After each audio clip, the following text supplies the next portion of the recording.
साने गुरुजींनी महाराष्ट्राला आदर्श आई दिली आणि डॉक्टर नरेंद्र जाधव यांनी महाराष्ट्राला दिला आदर्श बाप. निळू फुले. 181वी आवृत्ती. आमचा बाप आणि आम्ही. डॉक्टर नरेंद्र जाधव.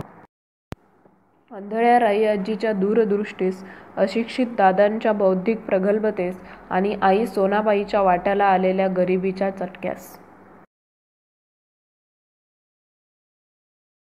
मायबाप. राही आई ग, राही बाई ग, राही बाई ग, तुझा दुलेरी वाडा. वाड्याला वाड्याला तुझ्या खिडक्या चार. राही बाई ग. हे गाणे अधूनमधून ऐकू आले की हमखास तुझी आठवण येते, कारण राहीबाई हे तुझे नाव होते आजी. आमच्या लहानपणी मात्र तुझा उल्लेख कोणी राहीबाई असा केलेला स्मरत नाही. आम्ही सर्वांनी तुला राही आई संबोधावे हा तू घालून दिलेला दंड. त्यामुळे आमच्या जन्मदात्या आईला मात्र आम्हाला बाई म्हणावे लागले. मनात खोलवर कुठेतरी वाईट वाटत असे. स्वतःच्या आईला बाई म्हणायचे आणि आजीला मात्र आई या जन्मदात्रीवर अन्याय होतो असे वाटायचे. खरं सांगू का, तुझ्याबद्दल अनेक बाबतीत माझ्या मनात अडी होती. अगदी आत्तापर्यंत माझ्या लहानपणच्या तुझ्याबद्दलच्या आठवणी फारशा सुखावह नव्हत्या. आजीबद्दलच्या पारंपरिक कल्पनांना तर पूर्णपणे छेद देणाऱ्या होत्या. मला तुझा सहवास फारसा लाभला नाही, कारण मी तुझा सर्वात धाकटा नातू.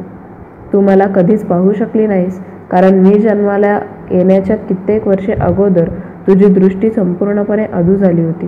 डोळ्यात फूल पडून म्हणजे कॅटरॅक्टसारखा सर्वसामान्य दोष असताना योग्य ती काळजी न घेतल्यामुळे माझ्या मनात तुझी जी मूर्ती आहे ती घट्ट काळा रंग, ओबडधोबड चेहरापट्टी, बेताची उंची आणि कृश शरीरयष्टी अशी. त्यातून तुझ्या चेहऱ्यावर सतत त्रासिक भाव, आजारपणामुळे किंवा इतरांवर अवलंबून राहावे लागत असल्यामुळे सतत चिडचिड करायचीस.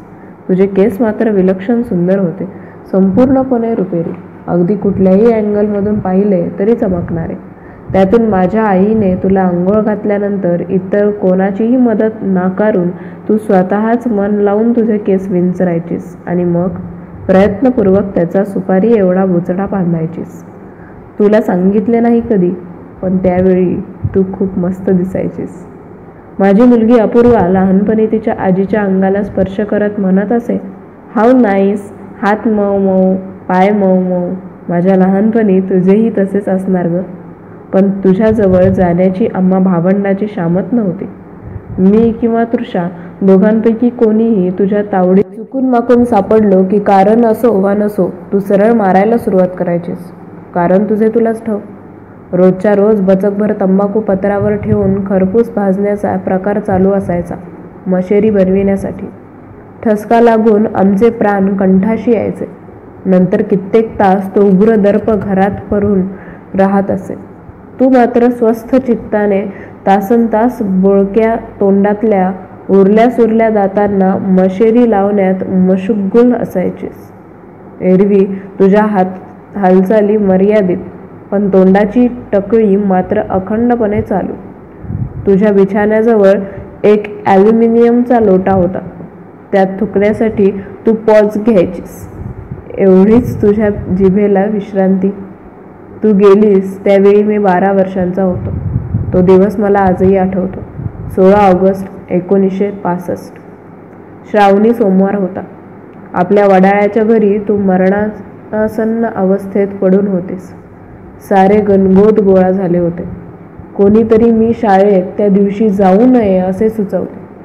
मी तो विचार झटकून टाकला. सर्वांचे सुटकी चेहरे गोंधळून टाकत होते. तिथून दूर पळून जावे असे मला वाटत होते. शिवाय त्या दिवशी तिमाही परीक्षेचे पेपर मिळणार होते. रिझल्ट पाहायला मी उत्सुक होतो. त्यामुळे मी शाळेत निघून गेलो. नादान होतो मी. गेल्या वर्षी भारत सरकारच्या सांस्कृतिक खात्याने आपल्या कुटुंबावर एक छोटी टेलिफिल्म केली होती. त्याचा एक भाग म्हणून आपल्या गावी नाशिक जिल्ह्यातील ओझर येथे शेतवाडी करणारे चुलत भाऊ आहेत, त्यांची तिथे जाऊन मुलाखत घेण्यात आली होती. थोरल्या वसंत भाऊ स्पष्टपणे म्हणाला की दामू काका आणि त्यांच्या मुलांची प्रगती झाली ती हे गाव सोडून मुंबईला गेल्यामुळे.